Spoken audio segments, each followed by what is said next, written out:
અખંડ ભારતના શિલ્પી અને ગુજરાતના સરદાર વલ્લભભાઈ પટેલની આજરોજ 150મી જન્મ જયંતિ છે। સમગ્ર રાષ્ટ્ર તેને એકતા દિવસ તરીકે ઉજવી રહ્યું છે। ત્યારે સરદારના નામે મત માંગનારી ભારતીય જનતા પાર્ટીની સરકાર દ્વારા સરદારનો માત્ર મતો મેળવવા માટે જ ઉપયોગ કરે છે તેમ જણાવીને શહેર કોંગ્રેસના પ્રમુખ લાલભા ગોહિલે જણાવ્યું હતું કે ભાવનગર શહેરમાં આવેલી સરદાર સ્મૃતિની બદતર અને દયનીય હાલત છે। કચરાના ઢગલા અને દારૂની બોટલો ત્યાંથી આજરોજ મળી આવી છે।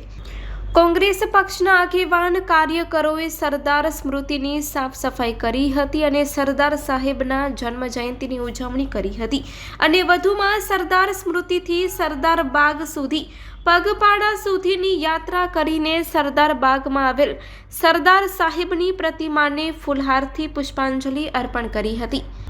આ કાર્યક્રમમાં શહેર કોંગ્રેસના પ્રમુખ લાલભા ગોહિલ, વિરોધ પક્ષના નેતા જીતુભાઈ સોલંકી સહિત કોંગ્રેસના આગેવાનો, કાર્યકરો અને વિવિધ સેલ મોરચાના આગેવાનો, કાર્યકરો, હોદ્દેદારો, વોર્ડ પ્રમુખો, વોર્ડ પ્રભારી સહિતના લોકો ઉપસ્થિત રહ્યા હતા।